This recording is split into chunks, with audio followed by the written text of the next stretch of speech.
Stay in your lane. Officer Daniels slaps Dr. Celine Bennett hard enough to snap her head sideways. Blood trickles from her split lip. Gasps echo through the courtroom. Then silence. Complete silence. Daniels towers over her, chest puffed. His partner snickers, hand on his gun belt. Black women like you need to learn respect. He hisses loud enough for the front row to hear. Judge Harrison glances up, shrugs, returns to his papers. No one moves. No one helps. Court security stares at the floor. Celine memorizes badge numbers as the coppery taste fills her mouth. Her law degree burns in her purse, useless against raw power. Daniels jabs a finger into her shoulder. This isn't over. What would you do if someone humiliated you in public, not knowing you held the power to change their life? They picked the wrong woman to humiliate. Dr. Celine Bennett arrives at Westfield County Courthouse dressed in casual clothes, jeans, and a simple blouse. A renowned civil rights attorney and recent judicial nominee. She's here for a routine traffic violation, planning to handle it quickly before her afternoon appointments. The lobby buzzes with activity. White defendants chat with clerks while minorities wait in silence.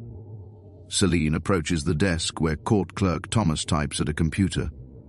TFFI seat violation 27 billions, she says, sliding her paperwork across the counter. Thomas barely looks up, pushing a form toward her. Fill this out. Could you clarify section 3? It's asking for he sigh loudly. It's not that complicated.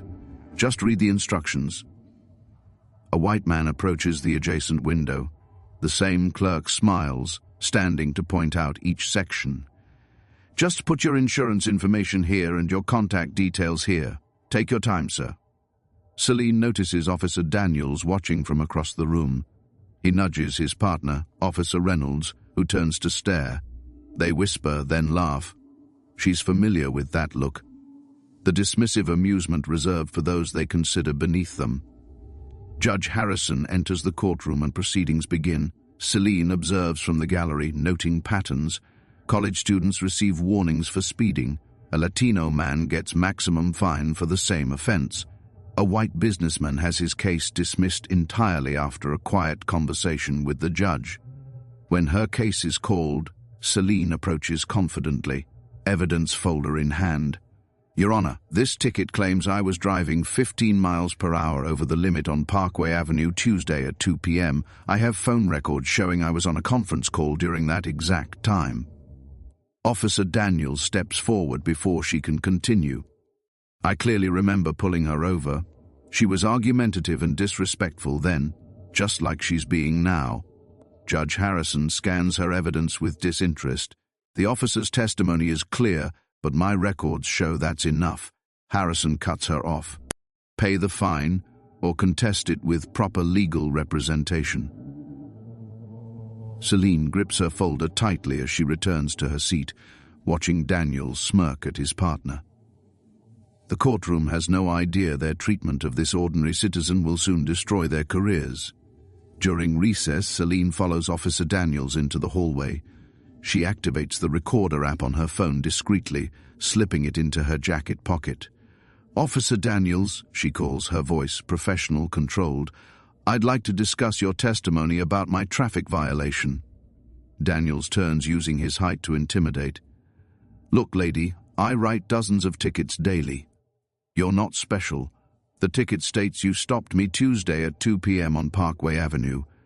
I was on a recorded video call with my office at that exact time. Maybe you were too busy yapping on your phone to notice being pulled over. His tone sharpens. That's another violation right there.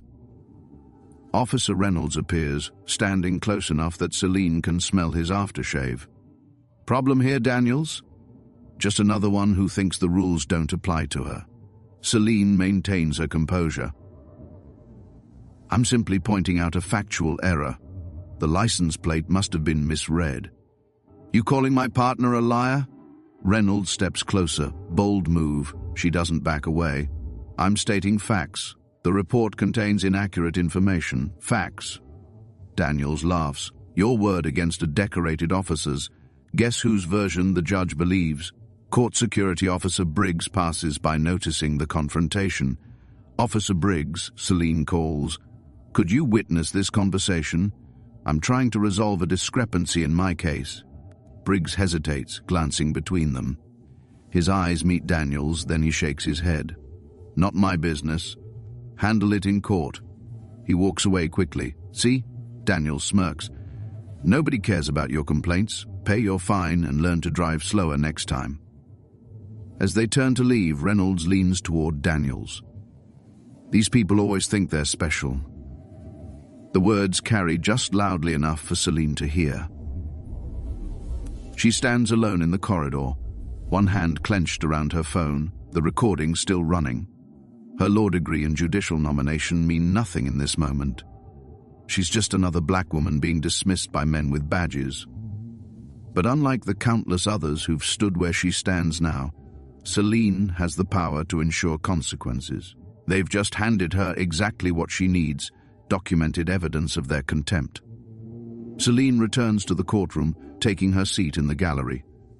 She watches Officers Daniels and Reynolds approach Judge Harrison during a break.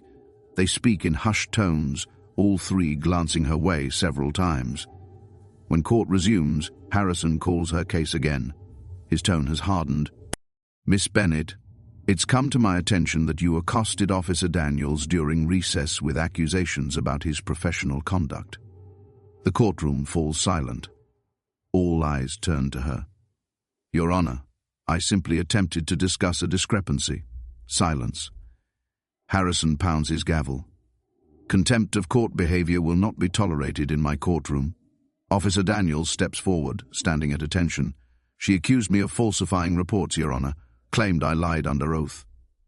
Harrison's eyes narrow. "These are serious allegations against our officers. Do you have any actual evidence of misconduct, Miss Bennett?" Celine reaches for her phone. "Yes, I recorded our conversation. Phones are prohibited from being used to record in this courthouse." Harrison interrupts sharply. "Bailiff, confiscate that device immediately." The bailiff approaches, hand extended. When Celine hesitates, he reaches for the phone himself. "This is illegal seizure," she protests. "Now, Miss Bennett," Harrison continues, ignoring her objection, "you will apologize to Officer Daniels for these unfounded accusations." The courtroom watches, spectators shifting uncomfortably. Some avoid her gaze, others stare with morbid fascination. Celine stands straight, voice steady. "With respect, Your Honor, I cannot apologize for seeking the truth." Harrison's face wreens. "You will apologize or face contempt charges. Your Honor, the Constitution protects." That's it. Harrison slams his gavel again. "One night in holding for contempt. Perhaps that will teach you respect for this court and its officers." Officer Daniels steps forward eagerly, grabbing Celine's arm with unnecessary force. She winces but doesn't resist. "She's resisting," Daniels announces loudly. Before anyone can challenge this obvious lie, his hand strikes her face. The same slap from the opening hook. The crack echoes through the courtroom. A few gasps rise from the gallery, quickly silenced. Most spectators look away. Judge Harrison merely notes something in his file, not even acknowledging the assault. Add resisting to the charges. Harrison orders, "Take her to holding." Blood wells at the corner of Celine's mouth as Daniels grips her arm, pulling her toward the exit. She walks with dignity despite her throbbing cheek. "Should have just paid the ticket," Daniels whispers close to her ear. Celine remains silent, memorizing every face that witnessed her assault and did nothing. The security officer who looked away, the court reporter who continued typing as if nothing happened, the young attorney in the front row who pretended to check his phone. Each complicit face becomes a mental photograph, evidence of a broken system she now has personal cause to dismantle. They believe they've won, unaware they've just handed her the weapon that will destroy them. The holding cell smells of bleach and sweat. Celine sits alone on the hard bench, her legal mind cataloguing every violation of procedure and law she's witnessed today. Mentally drafting the complaint she'll file not as an ordinary citizen but as someone with the authority to ensure consequences. She touches her swollen cheek, wincing slightly. The skin has already begun to bruise. Officer Morris, the female intake officer, notices as she passes. She stops, keys jingling at her belt. That looks bad. Do you need medical attention? What I need is my phone call. Morris studies her for a moment, then nods. Follow me. At the phone, Celine dials her executive assistant's number from memory. Diane answers on the second ring. It's me, Celine says quietly. I need you to contact Governor Phillips immediately. Dr. Bennett, what's happened? Tell him I've just experienced firsthand what we discussed regarding Westfield County Court. Celine keeps her voice low, aware of Morris watching, and calls Stephen at the State Judicial Review Board. Have him pull all records for Judge Harrison and Officers Daniels and Reynolds. Are you okay? Concern fills Diane's voice. Not yet, but I will be. She glances at Morris, who now looks uncertain. Also, contact Barbara at the Tribune. Tell her I'll have a story for her tomorrow with documentation. Officer Morris shifts her weight, realization dawning that this detainee isn't an ordinary troublemaker. One more thing, Celine adds. Call my brother Michael. Tell him to bring the sealed envelope from my home safe. He knows which one to the governor's office immediately. After hanging up, she turns to Morris. Officer, I'd like to officially report an assault by Officer Daniels. Morris looks uncomfortable. You should know Daniels and Judge Harrison are close friends. Nothing will come of a complaint. I'm still filing it, Celine replies calmly. And I'd like your badge number as witness to my current condition. Look, I'm just trying to help. Making enemies won't end well for you. I appreciate your concern, Celine says, but justice isn't about making friends. Back in her cell, she lies on the bench, eyes closed but mind racing. The system that humiliated her doesn't realize she spent her career preparing for this moment, studying patterns of corruption, gathering data on biased sentencing, building networks of allies in positions of power. They see only a black woman they can intimidate. They don't see Dr. Celine Bennett, the governor's hand-picked nominee to reshape the justice system. She mentally recites the names. Officer Daniels, Officer Reynolds, Judge Harrison, Court Clerk Thomas, Security Officer Briggs. Each one a link in a chain of corruption she now has cause to break. Morris returns an hour later, her expression nervous. Someone from the governor's office called. You're being released immediately. Celine rises without surprise. The wheels are already in motion. The power dynamic is about to flip, and they won't even see it coming. The next morning, Judge Harrison enters his chambers to find a formal notice on his desk. The State Judicial Review Board has scheduled an emergency hearing regarding his conduct, specifically citing yesterday's proceedings with Dr. Celine Bennett. His hand trembles slightly as he reaches for the phone. Daniels, what the hell did you do yesterday? He demands when the officer answers. Some woman filed a complaint with the review board. Just some entitled troublemaker, Daniels dismisses. We've handled worse. The complaint is signed by Dr. Celine Bennett, state judicial nominee, the governor's pick for the Superior Court. The line goes silent. Across town, Celine sits in Governor Phillips's office, her cheeks still visibly bruised despite makeup. This is exactly why I nominated you, Phillip says, pacing behind his desk. The system needs someone who's experienced its failures firsthand. I want more than just personal justice, Celine explains. What happened to me happens daily to people without my connections. Phillips nods solemnly. The evidence from your phone recording is damning. We recovered it when you were released. Judge Harrison has been temporarily suspended pending investigation. And the Officer's Internal Affairs opened an investigation this morning. Celine slides a folder across his desk. These are 5 similar cases from Westfield Court in the past month alone. Minority defendants, excessive sentencing, police misconduct, all ignored by Harrison. Phillips flips through the documents, his expression darkening. How did you compile this so quickly? I've been tracking these patterns for years. Yesterday just made it personal. In the police precinct, Daniels and Reynolds are called into Captain Lawson's office. The captain's expression is thunderous as they enter. What exactly happened with Dr. Bennett yesterday? He demands standard contempt case. Daniel shrugs. She was disrespectful to the court. Lawson slides a photograph across the desk. Celine's bruised face professionally photographed for evidence. This doesn't look standard to me. He presses a button on his computer. The audio recording from Celine's phone fills the room. Reynolds pales visibly. "Captain, we didn't know who she was. That's the problem." Lawson snaps. "You shouldn't treat anyone this way, regardless of who they are. They think this is about one incident, unaware she's dismantling their entire corrupt system." Barbara Chen's front-page exposé dominates the Tribune's morning edition. Judicial nominee assaulted in courtroom exposes pattern of abuse. Celine's bruised face stares out beside stark statistics on disproportionate sentencing in Westfield Court. Online, the story explodes. Number sign justice for Celine trends nationally. Social media floods with similar stories. Citizens sharing experiences of bias and misconduct in Westfield Court. At the police station, internal affairs investigators interview every officer who witnessed the incident. Officer Morris sits stiffly in the interview room. "I saw her injury in holding," Morris testifies, despite the cold shoulders she's received all morning. "And I heard Officers Daniels and Reynolds laughing about teaching her a lesson afterward." "Were you aware of previous incidents?" the investigator asks. Morris hesitates, then commits. "Yes, multiple. It was expected behavior." Commissioner Bryant calls an emergency press conference at noon. Camera lights flash as he approaches the podium.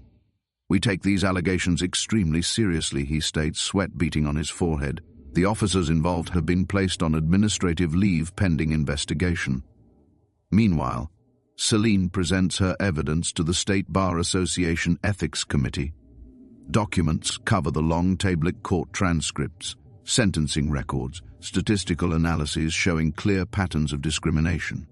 "This isn't about one judge or two officers," she explains, her bruise now a stark purple against her brown skin. "It's about a culture that enables abuse of power." The committee chair, Justice Rivera, reviews her documentation with growing concern. "Dr. Bennett, this is extensive work. How long have you been gathering this evidence?" 3 years since I first noticed the sentencing disparities while defending clients there." In his living room, Harrison paces before the television, watching coverage of his suspension. His phone rings, the chief judge of the district. "Walter, this is bad," the voice warns. "The governor is calling for a complete audit of your cases for the past 5 years. This is ridiculous." Harrison fumes over one incident. "It's not just one incident. They have statistics." Walter documented patterns that are indefensible across town. Daniels and Reynolds meet at a bar, both nursing untouched beers. "This will blow over," Daniels insists. "It always does." Reynolds shakes his head. "They're saying the governor fast-tracked her nomination specifically to address police misconduct in courts. So what? So she's not just some random person we can intimidate. She's about to become our boss's boss." The public thinks this is just beginning, but Celine's master plan is already several steps ahead. Have you ever witnessed someone misuse their authority and wished you could see justice served? The State Judicial Review Board works through the weekend, expediting its investigation. They subpoena court records, security footage, and testimony from courthouse staff. Evidence mounts hour by hour, a damning portrait of systematic discrimination and unchecked power. Meanwhile, Celine appears on national morning television, her composure powerful against the backdrop of her still visible bruise. "This isn't about my experience," she explains, voice steady.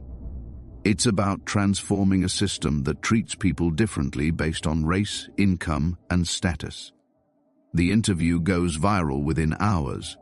Legal experts across the country weigh in, most supporting Celine's calls for reform. "What we're seeing in Westfield Court represents a failure of oversight that likely exists in many jurisdictions," notes a prominent law professor. Behind closed doors, police union representatives meet with Daniels and Reynolds. "This isn't going away," the union rep warns, pushing settlement papers across the table.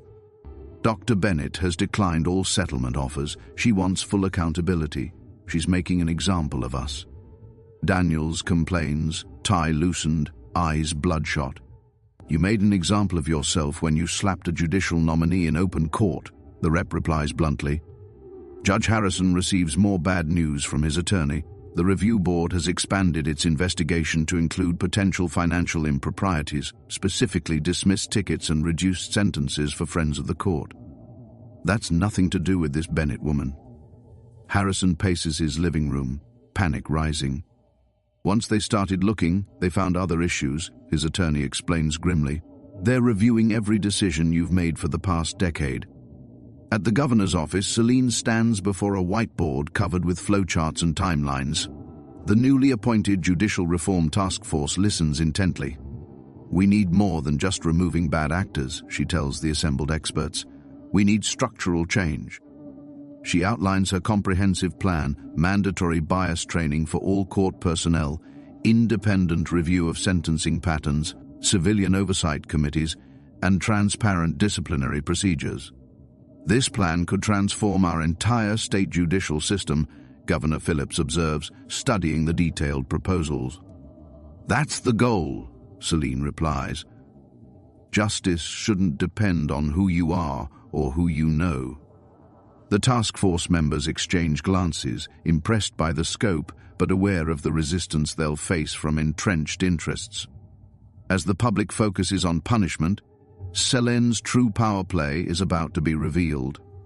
The governor calls an unprecedented press conference.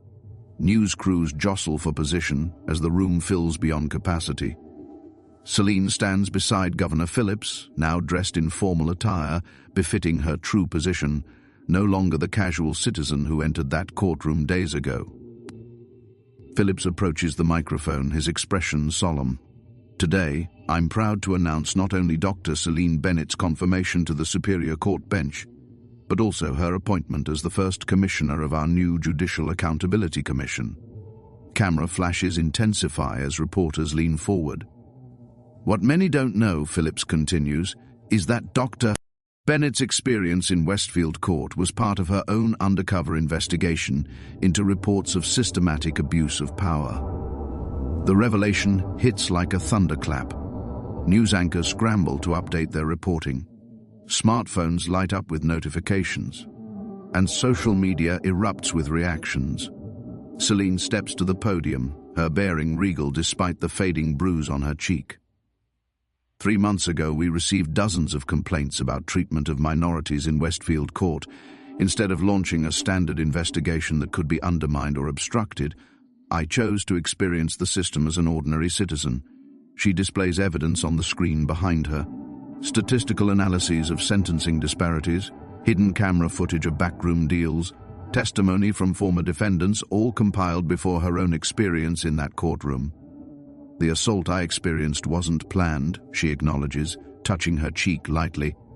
"But it revealed the true culture of that courthouse better than any formal investigation could have." Across town, Officer Daniels watches the press conference in horror, remote control dropping from his hand. "She set us up," he shouts at the television, knocking over his coffee mug. Reynolds shakes his head slowly. "No, man, we set ourselves up. She just gave us the opportunity to show who we really are." At the courthouse, staff members gather around breakroom televisions, faces tense as Celine outlines the first phase of reform. Effective immediately, Judge Harrison's docket will be reviewed by a panel of independent judges. Every case where sentencing exceeded guidelines will be re-evaluated. Court Clerk Thomas slumps in his chair, remembering his dismissive treatment of Dr. Bennett that morning. Back at the press conference, a reporter raises his hand. "Dr. Bennett, did you plan to be assaulted that day?" "Of course not," she answers firmly.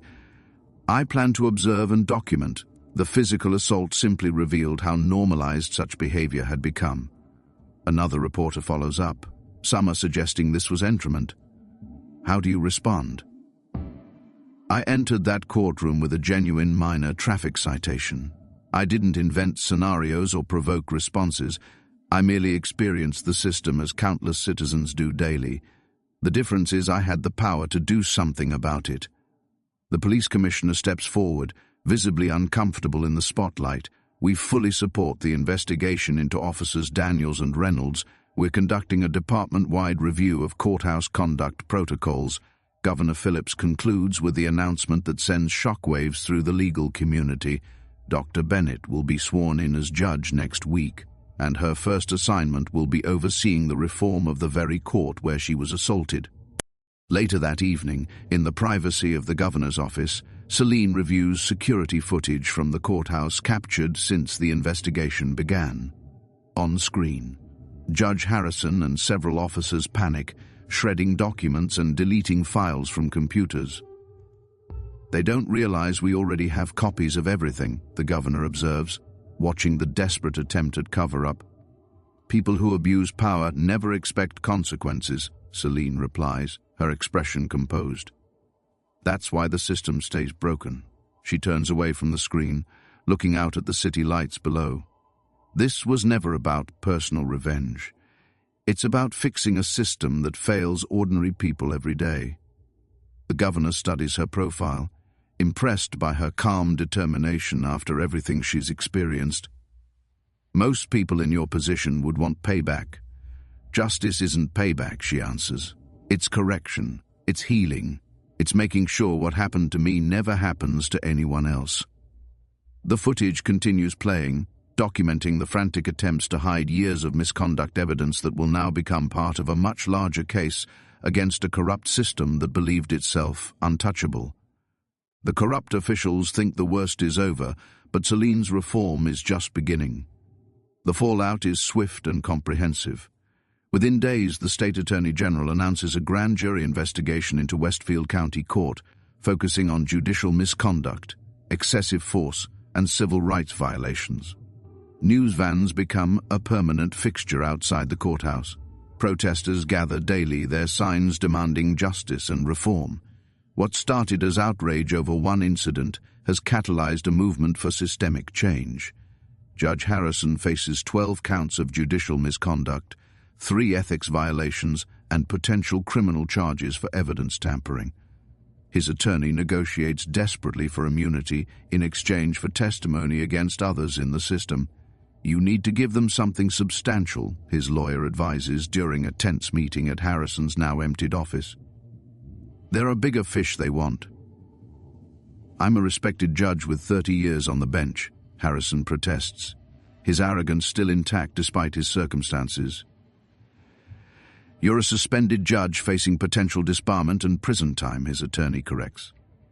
The forensic accountants found the pattern in your sentencing. The racial disparity alone is damning.